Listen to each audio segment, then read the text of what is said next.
good? It's the final word with Boot Dawg. Carde. We going in again one more time, man. We got the latest and greatest in sports and everything else that's going on along with the sports. So without further ado, we're going to kick it off in the trenches and let's get it. Carde, I want to know your thoughts on the Saints NFC Championship game play against the Rams. Was it pass interference or helmet to helmet? And should it have been called? It was pass interference. There was helmet to helmet. After the review, they did go ahead and fine him. Yeah, okay. He got fined, but I mean, I know everybody's upset. Yeah. That it wasn't called. Hey, that's the nature of the game. Yeah, and then it's a lot of calls. And you know, and what kills me is that Sean Payton, the Saints coach, he went into the post game interview and he said, yeah, the league office they called and they said that it should have been called a penalty. Like everybody knows it should have been called a penalty. Exactly. What is the point of the league office calling these teams when stuff like this happens? That's what I want to know. I don't understand that. It don't make sense. It's like you sympathizing when it's like, look, it's football. These things happen. Exactly. I mean, even if it was basketball, tennis, whatever. Look, human error. It happens. Exactly. You shouldn't have got yourself to that point. Exactly. Yeah. One play does. I don't believe anything, and they say, "Oh, that one play didn't lose the game." Actually, it did. Yeah. But also, there's other plays where Sean Payton is mad at. Why are you throwing the ball on first down and you're inside field goal range? Exactly. Like to put the game away. All you have to do is stall out their timeouts, run the ball. You threw the ball 2 times. Doing the most. You threw the ball a screen, and Drew Brees threw it into the ground on first down. Second down. You run the ball. They call a timeout. They exhaust that timeout. Yep. Third down, of course, you're trying to score instead of just getting a field goal. Right. So, of course, you're going to go for it, but relatively safely. That's why they did threw it to the sideline, to where if he can't catch it, it'll be go out of bounds. The third down is when the pass interference came in at. That wasn't called. So, honestly, you had other ways to win the game and ice the game out without them having a chance to come back in the game. So, I don't want to hear none of that about Sean Payton being mad or anybody else being mad. Yes, it was an uncalled error, but and then with that, I mean, what about all the times where they don't be pass interference? Exactly. Like you don't. They at the 1 yard line. Check me out. In the divisional shakes the game. Check me out. In the divisional game, one of the key plays for the Cowboys, they called hands to the face. Exactly. And that was a key call that a lot of Dallas Cowboys fans said that lost them the game. But at the same time, that happens almost every play against any game, any level of football when you start having the quarterback throw the ball to a receiver. And it just when you jamming somebody off the line, it happens. When you moving, your hands are moving around, they hit the face mask. They chose to call it on them. And for Sean Payton's take, I'm sorry to cut you off. It's like as a coach, one of the ultimate things you tell your players is don't leave it in the ref hands. Exactly. And you played football, so you know exactly what that means. Like you cannot leave it in the ref's hands. We got to go out there and beat these boys. Hey, Sean Payton, wasn't y'all up 13-0? At one point. Like, come on, man. After a quarter and change, they was up 13-0. Like, come on. Like, and you mad about one blown call? Do you know how trying to sue, replay the game? Yeah. Like, now y'all doing too much. Yeah, and then way too much. And now, did you hear about they talking about the league might be able to expand what should be pass interference? If you start doing that, you really might as well start putting flags on. We don't even know what a catch is. Yeah, exactly. They killing me. They really killing me. Like the Dez Bryant catch that wasn't a catch, that was a catch, and whatever else. Like it's just each year is something. Yeah, like how the tuck rule was, and like all these bogus rules. Like last year with Jesse James and a touchdown. Oh yeah, that wasn't a touchdown. Exactly. This year it's a touchdown. Is that it's inconsistent across the board, and also what kills me is that. Back when they had the lockout for the refs, and everybody like, these temporary refs, we need to get the real refs back. The real refs blow calls too, and we know it. I thought, as I predicted, the Rams was gonna win, and you didn't. You said the old head was gonna win. I did. So the Rams wound up winning, and they move on to the Super Bowl. We both went 1-1. No, we didn't. I went for the Patriots, remember? And the Patriots won. I went 2-0. You was going for the Young Bucks, and I was going for the old head. Nah, but I said about the footage. Yes, we do. Because we back every week. We gonna pull it up. But I said, nah, I think the Patriots gonna win. And I thought it was gonna be like 28-24 or something like that. I don't know. We'll check the tape. But they wind up winning. They shut out Kansas City in the first half. Yep. How did you feel? How did you even think that was possible? Hey, well, I mean, when initially just watching the game and then the first quarter when they scored and they chewed up 7 minutes and 33 seconds, I was like, oh yeah, because it was cold. Yeah, it was. Patrick, my homeboy, shouts out to Shea Sharp. He was over there looking cold, and I'm like, I don't know how they about to start off. Yeah, that whole offense, they want to get the ball first so they can get their legs right, and stuff. exactly. And they was out sit, and so you just got to think from the time that the game started to then, that was really like a half an hour that they was really literally on the sideline, ice cold. So it's hard. And then he come down and march down and they scoring all over the place. Exactly. I know they was shell shocked. And then you got Brady throwing that interception in the end zone. Like that game could have really probably been over. I know. As you quoted the great Shea Sharp, he said, I don't know if you can win the game in the first quarter, but you can definitely lose it. Exactly. So as in, if Tom Brady don't throw the interception, they run the ball in, or he throw a touchdown to Gronk, or whatever might happen in that drive, that game is probably over, like literally. So they came back to take the lead 2 times in the fourth quarter. The Kansas City Chiefs did. Yeah. So Brady, he throws that interception, but the flag was called. With D Ford, I think the right end or the left. Is it the left end or the right end? Right end. The right end. He was a half a body past the football. Although I picked the Patriots, it hurt me. Look, it hurt me. It hurt me bad because Patrick Mahomes had a great season, but at the same time, that was so Bush. Like I can't even say Bush League because it wasn't like it was It wasn't about like sovereignty or nothing like that. Right. It was just so careless. You know what I'm saying? Like, it just wacky play. Like what are you doing? You looking at the ball. Literally. You're looking at the ball for when it snaps, you can move. You don't know that you're in front of the ball. Was set up perfect. Everything. He throws it to Gronk. He throws it to Gronk. A name you will never forget, D Ford. He throws it to Gronk. It's too high. It's a bad throw by Brady. And it gets picked off. It gets tipped by Gronk and gets picked off. That's the game until the flag came out. Remember, I text you, I say, Tom, with all the explanation points. Like, Tom has done it again. But I was scared, because remember, I told you, I said it's going into overtime. Yep. And then you were like, nah, they about to score. Because remember, they got down, and it was about, the Kansas City got down with about 12, maybe like 14 seconds left. So they had, first down and goal or whatever, so they had a chance to throw it into the end zone for one play. Luckily for me, my pick, they didn't get it. Right. So Kansas City winded, they were still in field goal range. Easy field goal, chip shot, they go to overtime. Yep. And Tom Brady, tell me about what Tom did. Hey. He was terrific. Tom. He was Tommy terrific. Like literally. He was TB12 at his finest. TB12, the TB12. Hey, and what's crazy is not just me, not you, not just Bill, not just the Kansas City defense. Everyone in the world knew what was about to happen. Exactly. It was just what they knew was about to happen was not that they was gonna go down and score 3 points. That they were gonna go down and score a touchdown, yes. Yeah. Instead of just playing around and kicking a field goal, it was all shucks, gee whiz. When they want to toss, I was like, yep. It's over. Ball game. The game is done. It's a wrap. Like Tom went down there. The defense had just been on the field damn near the whole second half. Exactly. Referring to Kansas City. Yes. For the viewers. And then you let terrific Tom get the ball in OT. And it was over. Patrick Mahomes, granted, played great. He did. He had a great second half. Yes, great second half.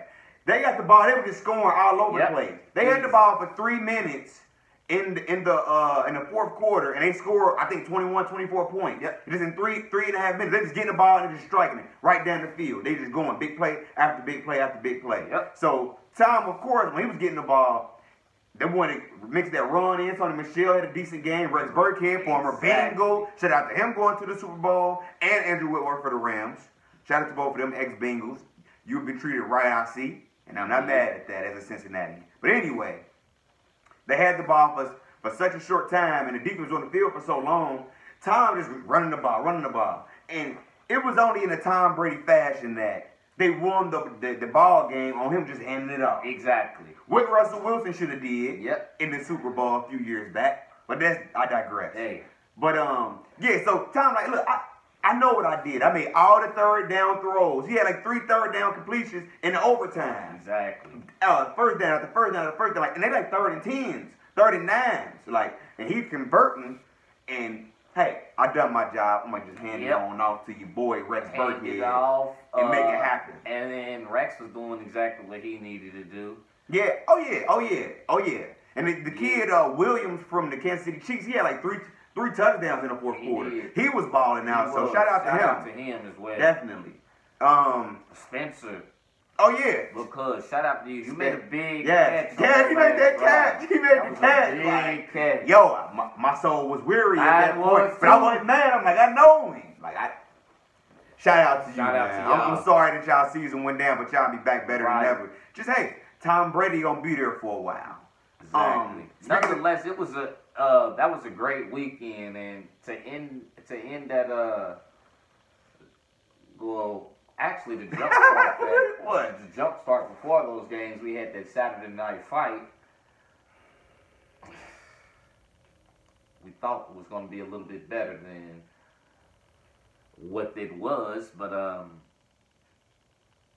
Adrian Bronner. Did you mention the fight? Huh? Did you mention the fight? Yeah. What fight? Ubali versus what's his name? Ubali versus yeah, because the main event wasn't much of a fight. Yeah, Ubali in the what's his name? Ubaldi, as you call it. Yeah, on accident. I was seeing different things, man. It was Ubali. Now I corrected it, and everybody still keep giving me a hard time because I was calling Ubaldi for a while. I was, but who did he fight? I can't really think of his name. I can't remember. Rashid Warren. Yeah. I wasn't being funny. I was not being funny. I couldn't think of his name. He did fight Rashid, and that was a good. Yeah, that's what I'm saying. That was a good fight for Cincinnati. That was a good fight, though. Rashid Warren, he lost, but I thought I know you weren't talking about. I think you said Adrian Bronner. Yeah. The main event or whatever that was. The disappointment. The disappointment. Did you bet? Do you have any bets? No, I didn't. I had a small bet. I had a bottle for Jake. A pint of whatever he drink. So I had to, I got to pay up on that. Yeah. But what did I think about the fight? The fight was exactly what I thought it was. But of course, being a homer, I'm gonna vote for him. And then every time he get in these interviews, man, he be seeming like he got his head on straight. I know.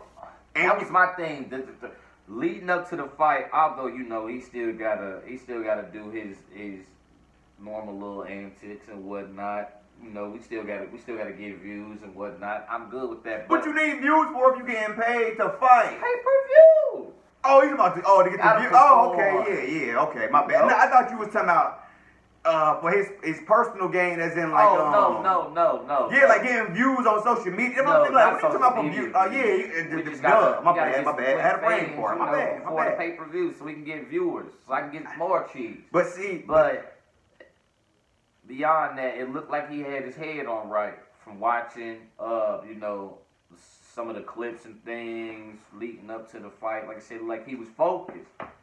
And how did he look in the ring? Not focused at all. He looked shook. You remember what was that, about round 5? I'm like, I think my man wasn't at all. Yeah. Oh yeah, you was saying that because at all. You kept saying like, bro. You kept saying, bro. He got a left, but then remember he did hit it with a left. Right. That one time, and he never went back to it. Yep, 7th round. Yeah, but I didn't notice it. I didn't notice it. And you said like round 4 or 5. You like, yo, he not even throwing no lefts. Like he not throwing nothing. He'll throw a little garbage, little jab, but like a left, hook. He got to do for real. Just he ain't throwing. A couple stiff jabs to follow up with something. Start doing the combo. But like, no, he wasn't excited about trying to do that at all. He wasn't even, and I don't know, his corner I'm just wondering, like, what's going on? That's what I'm trying to figure out. Like, cause in between rounds, you might have to go to the bathroom or whatever, so you might not see. Really, yeah, you might not see every cut scene at the end. Right. You might go to the bathroom, have to go make a move, whatever you got to do. So I wasn't really seeing what his people, what his trainers were telling him. But I mean, I guess they can only tell him what they always tell him, which is every time he gets hit, you stop doing. Exactly. You gotta let your hands go. I mean, remember what was that? The last 5 rounds, he averaged like 3. Yeah, oh yeah. Then, punches around. Like. And then they had to tell him after the fight, and he like, you know, you still talking about you won. They said, well, you averaging on what card? And I mean, I don't. Do you think he believed it that he won? He bet not. Do you think that though? I hope not. I think he thought that he won. I hope he did. But how did? Then they talking about when Pacquiao was sick or something like that. Exactly. Like you getting washed up by a 40-year-old senator. Right?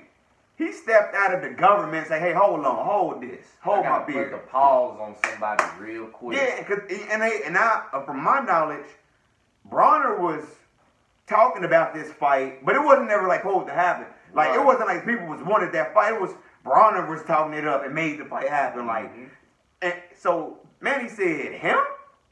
I can get how much? 10 million? Okay. What's the split? 10 million, 2.5 plus pay-per-view? All right, cool. Let's make it happen." Hey. He had his wifey. Hey, just stay over here, take care of the business for me in my absence. I'm only gonna be gone for about a month, training, 6 weeks. What's sad? Nah, I ain't gonna play Bronner like that. He you know, Pacquiao took him serious. That's why he watched him. What's disappointing, rather, to me, is just like, man, from what was that, 2011, 2012, when he burst on the scene. Yeah, he was still fighting here in Cincinnati. Exactly. Like all the potential that he had. He still got it. He does. His mindset, I think, is what's wrong. Like, oh man, and it just. I think. You know what I think? If he had a better defense, maybe I don't know. There has to be something. He just got to throw some punches. But listen, that's what I'm saying. I think he's afraid. He got a great chin. He got a great chin. Yeah. I think he's afraid. Because he's not afraid to get hit. But I think he's afraid. Of course, but who's not afraid to get knocked out? Yeah, because you got to think about it. Because he talks so much trash. Like, okay, I can lose these fights. I don't want to lose, and I'll put up a decent showing. But as long as I don't get knocked out, I can still beat Bronner. Like the guy that's gonna talk all that trash, the guy that's gonna, you know, be in your face, be flamboyant. I can still be that and still sell fights. But if I get knocked out, it's over. So I think that, you know, when it's not the going to get rough and he get hit a few times, and then he gets more like, all right, I gotta survive. Throw a couple of flurries here and there, and say I won the fight, and make it look good. Dress up a turd. In Gucci. Exactly. You know what I'm saying? Like, I ain't do nothing for real, but I made it look good. Like, I didn't get washed up. I clearly lost, but I didn't get washed up. I didn't get knocked out. That just be the part. It's like, I guess that's just like how boxing kind of been turning into. It's starting to go back. I feel. To what? Toward the older times with boxing.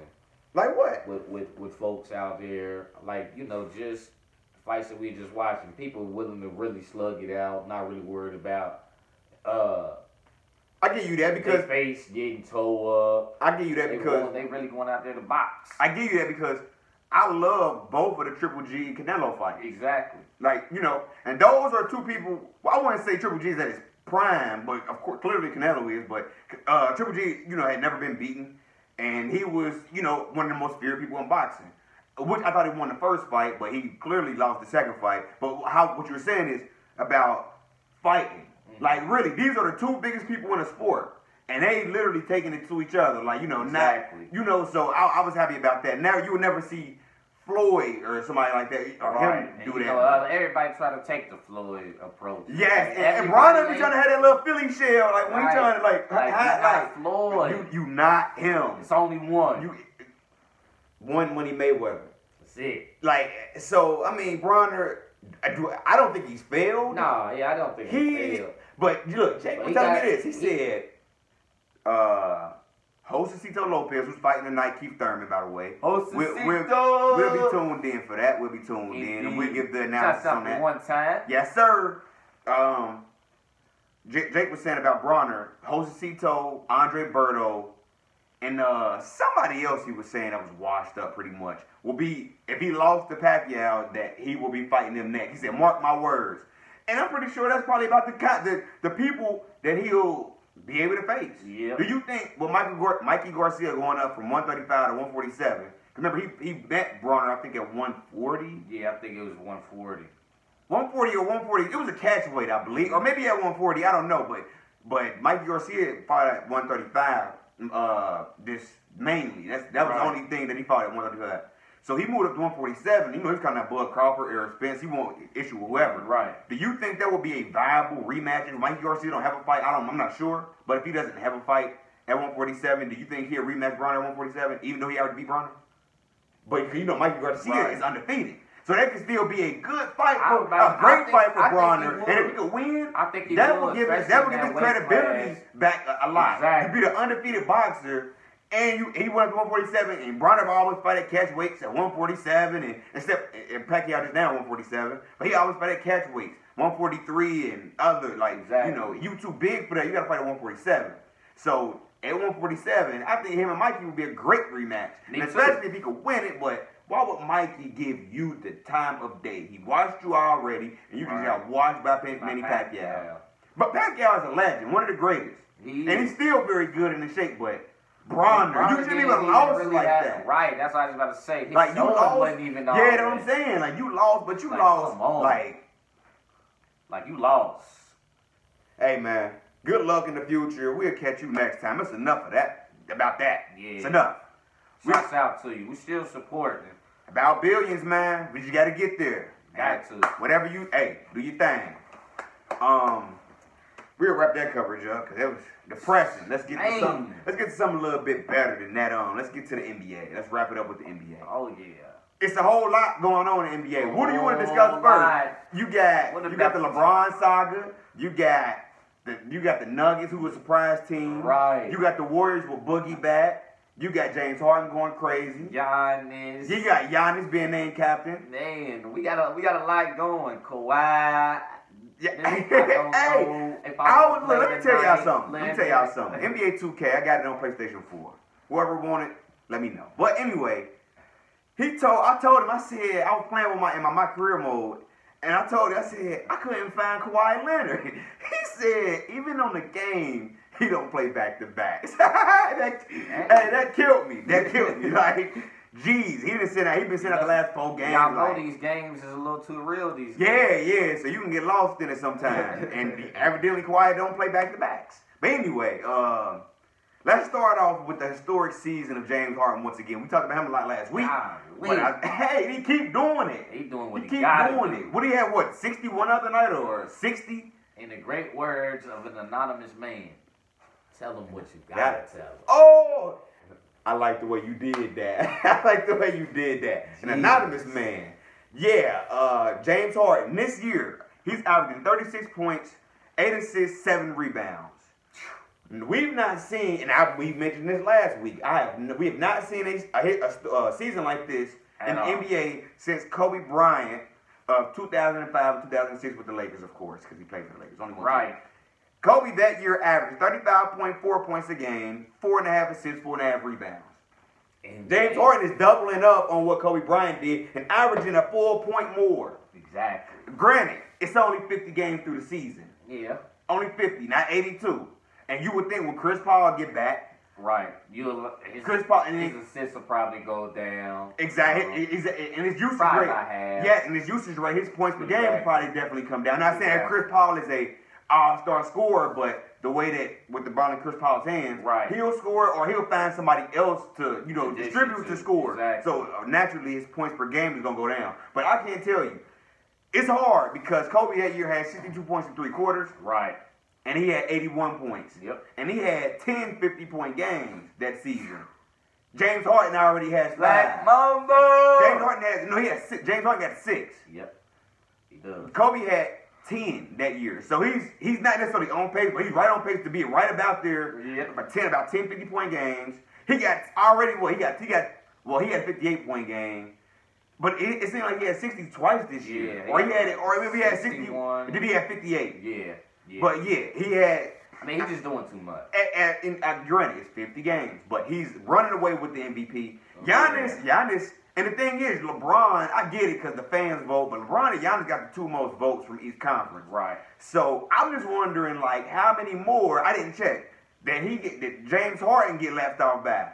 Like, cause he's go like you don't understand what he's doing. Too much. He doing a lot. Yeah, like literally. This step back. He got that mask. Yes, he's traveling with the step back. He's left hand, so you know they'd be love. He not they calling. Don't call it, man. They calling every time he go to the hole. I don't care if it's somebody by him or not. He was 22 or 25 the other night when he had them 61. I mean, he's like a creative player right now. Literally, then he's crazy. And you was telling me about like my usage rate on 2K. Like I'm like James Harden. Like no, James Harden.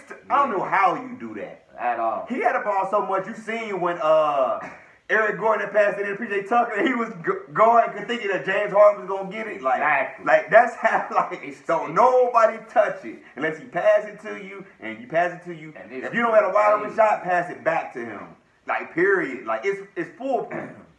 And all fails, give it to James. And he will prevail. Yo, he doing a whole lot. Yeah, they 15-6. They last 21 games. And in all those 21 games, he's going on a scoring tear. Yeah, he's averaging 43 points the last 21 games. Right. And every single one of those 21 games is 30 points or better. Last night he went for 35 or 36. Exactly. Like, I mean, it's just too much. He's just doing what he gotta do. I mean, I got it. So I don't understand why people. So what do you think? Well, I guess we got a little synopsis of that though. We talked about when Chris Paul come through because we got Clint Capella should be back in the next 2 weeks. Probably All-Stars. Yeah, we'll call it after All-Stars. Yeah, right. Fresh after All-Stars. Yeah, exactly. Eric Gordon is. And then them with Kenneth Faried, that was a nice addition for them as well. Yes, it was. They was definitely missing a piece like him. I think that is going to definitely help them, especially in the term of why Clint is out. PJ Tucker up to the 3. Exactly. They give you more lineup to play. Exactly. They give you more flexibility, more depth. So I do like that. I love that move. Still ain't competing with the Warriors, but I mean the Warriors got a lot. Look, they 1.5 up with Boogie coming back. They 1.5 games up. They just took over the best record from the Nuggets, who is a very, very big surprise team this year. Like I can't believe that the Nuggets took that much of a step up, and that's without Michael Porter Jr. playing, right? I don't believe he debuted yet. Back yet. He isn't exactly. Back yet. So they might just see him the host. I don't know why they wouldn't. Me either. Because think about it. When and it's proven when you got a playoff team, which they'll be a playoff team. When you're trying to integrate people, especially a rookie, you're trying to integrate somebody who's been proven to get minutes, 15 minutes a night, every night, and you want to take his minutes and give them to a rookie who's been injured, like for a playoff push, that's not the best thing to mess up with your lineup. Like, if anything, you want him to come back earlier sooner than later. But it seems like now he's on a pace for a playoff push. But like, how do you get him minutes? Yeah, I don't see it. Like with Markelle Fultz last year, like they wasn't giving him no burn. Right, and then it was as well. Like he was the number 1 pick. Like, I mean, you can't mess that chemistry up when we exactly. So and that's kind of I feel like why Boston is kind of in they exactly. You got Boston. I think they 28-18. Right. They 5.5 games back out of first place, and everybody was saying this is the team that's supposed to go to the finals. Man. Now that LeBron is out the East and all this and that, and you got Kyrie back, you got Gordon Hayward, he's had 2, I think, or 3 good games.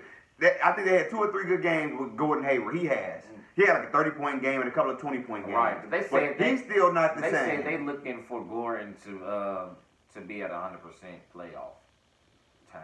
So. And how are you integrating him? That's what Jason Tatum want to take the last shot. Exactly. Like you got Kyrie Irving. Like these people have stepped up and proved that they can play in this league and be very good. Right. And you got Kyrie with an ego.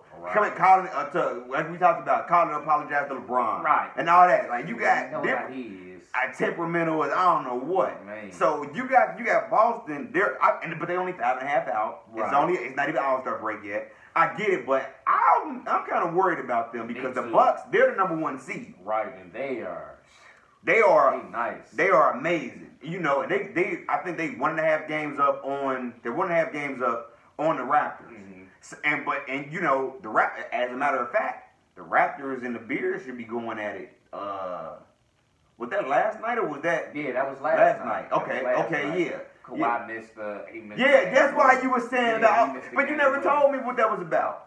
Cause you know we was booked up yesterday. I didn't even see that. Yeah. Okay. Yeah, because you know as we was going. Yeah, but remember we was going through our pre-production. I was just thinking that when I was watching the highlights, he had a good look for the 3 and he missed it and Oh, okay. I just remember him just like, dang. Okay, so that's practicing. So that makes the Raptors 2.5 out of the Bucks. Then. Okay, I got you. So you got that going on. When you got the Pacers at the 3 seed, a game up. They a game up on the 76ers, but they just lost Victor Oladipo. Exactly. We want to give our condolences to him and hope that he for a speedy recovery. And you don't normally see that kind of injury with players. Yeah, like wow, like that's kind of crazy. Exactly. So I felt bad for him. He was having a great season. Exactly. He was going. Making Indiana his. I mean, they had a great season last year. He was doing. They had an even better season this season. Oh yeah. Going for him. Oh yeah. I would say they're the surprise team of the East, like the Nuggets is of the West. Victor was probably looking at a comeback player of the year, or most improved. Yeah, exactly. Because he was putting up, he was averaging 19 points, like 6 assists, and the team went number 3 in the Eastern Conference. It was looking good. Yeah. So how do you think that's going to play out for? How does that affect the Eastern Conference? I guess definitely second round. I guess. Yeah. The second round of the playoffs. That'll affect the second round. A little bit. Pacers with him out, they'll probably move down about 3 spots. Yeah, I see them going about 5 or 6 seeds. Yeah. Because it wasn't guaranteed that they sold up the 3 seeds. The Sixers right on their tail. And then, I mean, in hindsight, I still think it was probably going first or second round bounce. Yeah, I think so. I think it was going to be a second round. That's why I said it just affects the second round now because they're definitely a second round bounce now if they make it out of the first. Yeah, exactly. Out of the first round. Exactly. And I don't think they will. Unless they make a change. But I've been hearing reports about Mike Conley because the Memphis are shopping Mike Conley and Mark Gasol. My bad, Mark. Dang. Mark Gasol. So Indy was a possibility to maybe put him over the top, make him a real contender, maybe the Eastern Conference Finals with Mike Conley. Now it's like, do you need to make that trade to sustain being in a 4 seed, 5 seed spot, or going along with the young players you got in Miles Turner and some of those cats at this point, and definitely probably going out first round. At this point, if I'm Indiana. Because I still feel, even if they got Mike Conley, they wasn't going to do that much more. I can see them going 7 in the second round with Mike Conley and Victor Oladipo. I'm saying, well, both of them. Yeah, but I can see them having a great second round against somebody. I don't see them going to the championship. Nah, because they wouldn't make it out of the Eastern Conference Finals. Yeah, exactly. And if they even made it. And that's what I'm saying. But I think they was lucky enough to get it. But see, and you got to think about it like, okay, well, the first round pick, we're a good team. We ain't gonna get a good pick anyway. But that contract Mike Conley got make it like, do I want to do that? Exactly. Like, nah, probably that's not. What I'm saying, like, probably not. Yes. And then, like I said, because since Victor hurt, it's like I'm good. I just let these young boys that we got on the roster develop for the rest of the year. Get some extra minutes as Victor out. Yeah. And then still make our good playoff push. Exactly. And that's how I'm looking at it. That's how I'm looking at it. Exactly. Get him back healthy, have him back by All-Star break next year. Yep. Just now we gotta find literally about a season or so. We gotta find a lineup that's gonna get us through these playoffs. And probably start off the next year. Would be good wins. for them to do though if they wanted to get somebody like Dennis Smith Jr. Now that would be great I think he'll play with Victor Oladipo regardless, if he was there or not. And he could be a good player who got a lot of talent. Right. He could get into a spot to where now I got a fresh slate. Now I'm about to dominate, and then you put him with Victor Oladipo. Right. You got two of the most athletic guards backcourt in the West. Yeah. You got him in the East. And then it's another, like you said, another player just like Victor Oladipo. Just the same way, play the same way. Athletic, jump out the gym. Guard some threes. Yes, and so, yo, I like that. I would not want, like how you said, the contract, but he's a good player. Right. And he's better than Dennis Smith Jr. right now. Right. But I would rather have Dennis Smith Jr. At that premium, at that age, and he got something to prove. Yep. Yeah, like Luka took my team. Right. Oh, I'm going out here into the East, and I'm about to dominate. Because the AC in the East is 2 games under 500. Exactly. So, it's easy. I like that. I like that. A couple more things I want to discuss with you. Main thing is the Lakers. The 9 seed. Right now, they 2 games out of the Clippers for the 8 seed. Bron is coming back. They say possibly tomorrow. Right. But if you're not 100%, why rush it? Exactly. You know what I'm saying? What? Just come back the game before All-Star weekend. What? Why you say that? Why you say that though? Just to get your legs under you. Yeah. Just register about 15 minutes, 15, 20 But you know he ain't about to play an All-Star game like that. Exactly. If he play at all. Exactly. You know he gonna be there. He gonna play like a couple minutes or whatever. Do you think so? But I know so you said if he come back before the All-Star break, and if you of course to show the training staff. I think he's playing in the All-Star game regardless because that's too much money. But do you think for the NBA not to have LeBron James just play if it's just 2 minutes? No, I'm saying so. But do you think that he would want to get out there like, all right, I'm just how you said it because it's a lot of money. So instead of people looking at him side-eyed like, oh, you gonna play an All-Star game, but you couldn't come back for your team. It's LeBron. Do you think I thought about that. No, I'm saying, do you think that he should? Yeah, he did. But it was in New York City. This is in Atlanta. It was in New York City. He played for the Knicks. LeBron better be there. He got the most. No, I'm saying I'm not disagreeing with you. Right. All I'm saying is, do you think that to show the training staff, like, I mean, just his teammates, whatever, like he'll try to come back. Like you said, at least a game, maybe 2 games. Before the All-Star break, they logged some minutes. Yeah. So, like, because he knowing he going to play in the All-Star game regardless. Right. So, I want to come back for my team, whether if I play high minutes or not. Yeah. You know what I mean? But I still want to show, like, I'm going to play for you guys, and then I'm going to go play for the All-Star. Because you don't want nobody looking at you crazy. Like you said, he LeBron. He can do whatever he wants. But still, you know, he's trying to please everybody. Although he come in with wine, he still. I love it. Keep on doing it. You're going to catch me coming here with some of that. 1 glass of red wine is good for you. I'm going to come in here with a red wine one day. Playboy, with my little top hat on, Playboy. We're gonna work it like that. But yeah, exactly. Do you think they have enough time to finish? If we both predicted they'd be a top 4 seed, do you think they have enough time to make up being in a 9 seed to get a top 5 seed? No, I think they're gonna end the season at a 7 seed. I think about a 6 or a 7. Probably about a 6. Yeah. Between depending on who three right now. Is OKC 3? Yep. That'd be a great matchup. Now, that was the other part I want to get to too here in a second, your OKCs. But so I see him ending at about a 6 or a 7. Yeah, me too. And one thing I had up there too. This LeBron MVP or whatever. If we got him slated to finish as a 6 seed and miss a month of the season, how is he possibly over James Harden? I don't know how. Because people keep talking about that. Yeah, like how he shouldn't really be in the All-Star game. I mean, honestly, but that's exactly. That's what I thought. Really did. Too. I'm like, it shouldn't even be qualified right now.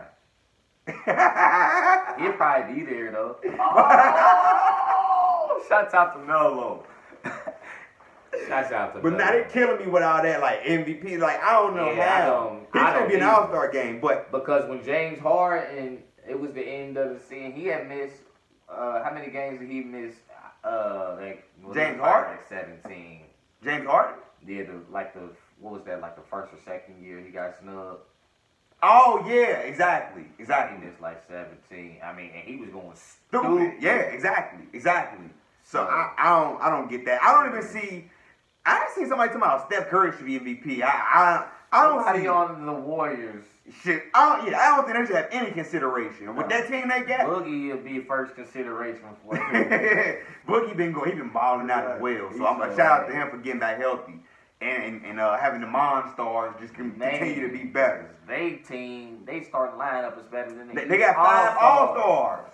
That was the first time that was done since the Celtics in the 60s. Exactly. Like, ridiculous. So, nobody should have any kind of consideration for MVP on the Warriors. At all. Wrap it up with this. Your OKC, they're third in the West right now. Yep. PG-13, do you think he's more valuable than Russell Westbrook? No. Russell Westbrook been shooting historically low this season. That's fine. Free throws is at a all-time low. His field goal percentage is at the lowest in his rookie year. That's fine. 3-point percentage is the same. But Russell never in really the been a good shooter for real. But he was still shooting around 45% for the season, like Kobe Bryant was shooting mid to low 40, like mid 40s. Russell's knees is starting to wear. Oh my God! And they got something to do with his jump shot. Yeah, because he jump. If you watch, he jumped high for his jump shot. Exactly. Yeah, he jumped extra high. He ain't what they got to do with him jumping off the ground to reach the ball? He landing with the ball out of his hand. What they got to do with his knees? He ain't getting as much. Man, he just dunked the other night. I seen on Twitter. He dunked the other night. He said, "I got hops." So what are you saying? His knees? We talking about a dunk and a jump shot. Yes, that's the whole point. Exactly. That's different. That's totally different. Thank you for making my point. No, it's not. Your dude we're going to take it back to 2K. Your dude can dunk great. Yeah, I can. He can't shoot. Nah, he can't. Exactly. Exactly. Exactly. They ain't got nothing to do with his knees. They do. It has everything. His form is good. His form good. He just ain't getting enough. He ain't getting enough bounce like he used to. I wrote notes for him to sabotage the show like that. It's the final word. It's been real. It's Boot Dog. Hey, it's Card Day. Hey, we appreciate y'all for tuning in. Check out our YBTV YouTube channel. That's YBTV 91. It's Boot. Check us out on Facebook at YBTV 91. Our Twitter, YBTV 91 as well. We got the Instagram coming soon as well. Yes, sir. We'll get you that handle as soon as we got it. Yes, sir. We'll be the first to have it. Also tune in to the Index. Yes, we'll sir. Be coming with you with that 2 times a month. Weekly with the final word. Weekly. Boop Dog, final word. We out. Holla. Peace.